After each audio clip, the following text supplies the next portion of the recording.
Hi friends, welcome to Ramnath கூரக்கடை kitchen. இன்றைக்கி வீடியோவில் பிரியாணி டேஸ்ட்டில் தக்காளி சாதம் எப்படி செய்கிறதுன்னு பார்க்கலாங்க. இந்த தக்காளி சாதத்துக்கு தொட்டுக்கிறதுக்கு நம்ம தயிர் வெங்காயம் இல்லைனா முட்டை கிரேவி, சிக்கன் கிரேவி அந்த மாதிரி செஞ்சால் ரொம்ப டேஸ்ட்டாக இருக்குங்க. ரொம்ப சிம்பிளாக செஞ்சிடலாம். குக்கரில் நல்லா குழையாமல் உதிரி உதிரியாக எப்படி செய்கிறதுன்னு வாங்க வீடியோக்குள்ளே போய் பார்க்கலாம். குக்கரில் 5 டேபிள் ஸ்பூன் அளவுக்கு எண்ணெய் சேர்த்துக்கிறேங்க. 2 டேபிள் ஸ்பூன் அளவுக்கு நெய் சேர்த்துக்கிறேங்க. நெய்யும் நல்லா சூடானதுக்கப்புறம் சோம்பு 1/4 டீஸ்பூன் அளவுக்கு எடுத்துருக்கேங்க. பட்டை, கிராம்பு, பிரியாணி இலை, கல்பாசி, 2 ஸ்டார் அனீஸ் எடுத்துருக்கேங்க. இப்போ நம்ம எடுத்துருக்க பொருள் எல்லாத்தையும் எண்ணெயில் சேர்த்துக்கலாங்க. ஒரு 2-3 நிமிஷம் நல்லா பொரிஞ்சிடணுங்க.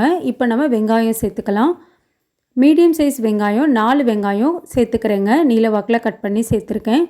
இன்றைக்கி நான் எடுத்திருக்க அளவுகள் பார்த்திங்கன்னா 4லேருந்து 5 பேர் தாராளமாக சாப்பிட்லாங்க.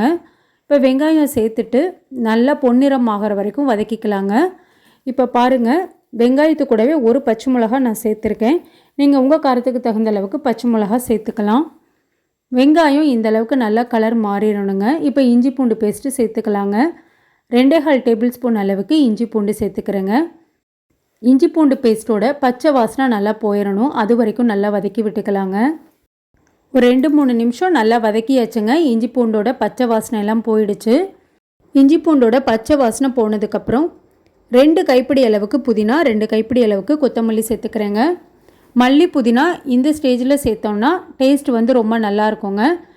மல்லி புதினா இந்த அளவுக்கு நல்லா வதங்கிடணுங்க.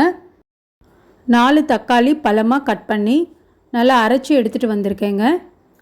அரைச்ச தக்காளியை சேர்த்துட்டு தக்காளியிலேருந்து தண்ணி நல்லா வற்றிடணுங்க. அதுக்கப்புறம் நம்ம மசாலாத்தூள் சேர்த்துக்கலாங்க. இப்போ ஒரு 2-3 நிமிஷம் வந்து தக்காளியில் இருக்க தண்ணி கொஞ்சம் வற்றிருச்சுங்க. இந்த ஸ்டேஜில் நம்ம ஒவ்வொரு மசாலா பொடியாக சேர்த்துக்கலாங்க. கரம் மசாலா 1 டேபிள் ஸ்பூனுங்க, மிளகாத்தூள் 3/4 table spoon, biryani masala 1 table spoon அளவுக்கு எடுத்துருக்கேங்க. இப்போ எடுத்துருக்க மசாலா எல்லாத்தையும் சேர்த்துட்டு நல்லா ஒரு தடவை கலந்து விட்டுக்கலாங்க. மசாலாவோட பச்சை வாசனை போகணுங்க. நல்லா எண்ணெய் பிரிஞ்சு வரணும். அதுக்கப்புறம் தான் நம்ம தண்ணி சேர்க்க போகிறோங்க. இப்போ 3-4 நிமிஷம் ஆயிடுச்சுங்க. எண்ணெய் நல்லா பிரிஞ்சு வந்துடுச்சு. இந்த பெரிய டம்ளரில் 2 டம்ளர் அளவுக்கு நான் அரிசி எடுத்திருக்கேங்க. இன்றைக்கி நான் சாப்பாட்டு அரிசியில் தான் செய்ய போகிறேன். நீங்கள் பிரியாணி அரிசினாலும் எடுத்துக்கலாம். பிரியாணி அரிசினா ஒரு 20 நிமிஷம் ஊற வச்சுட்டு அதுக்கப்புறம் நீங்கள் சேர்த்துக்கோங்க. நான் 2 டம்ளர் அரிசிக்கு 5 டம்ளர் அளவுக்கு தண்ணி சேர்த்துருக்கேங்க. தேவையான அளவு உப்பு சேர்த்துக்கலாங்க. நீங்கள் பாஸ்மதி அரிசி எடுக்கிறீங்கன்னா 20 நிமிஷம் ஊற வச்சுக்கோங்க. 1 டம்ளர் அரிசிக்கு 1.5 டம்ளர் அளவுக்கு தண்ணி சேர்த்துக்கோங்க. அரிசியை நான் ஒரு 1/2 மணி நேரம் ஊற வச்சுருக்கேங்க. தண்ணி நல்லா கொதிக்க ஆரம்பிச்சிருச்சு. இப்போ அரிசியை வந்து சேர்த்துக்கலாங்க. இன்றைக்கி நான் சாப்பாட்டு அரிசியில் தான் செய்ய போகிறேன். சாப்பாட்டு அரிசியிலையுமே தக்காளி சாதம் ரொம்ப சூப்பராக இருக்குங்க. நல்லா உதிரி உதிரியாக வரும். தண்ணி நல்லா கொதிக்க ஆரம்பிச்சிருச்சுங்க. இப்போ அரிசியை சேர்த்துக்கலாம். 2 டேபிள் ஸ்பூன் அளவுக்கு நெய் சேர்த்துக்கலாங்க. இது ஆப்ஷனல் தாங்க. உங்களுக்கு வேணாட்டினா நீங்கள் ஸ்கிப் பண்ணிக்கலாம்.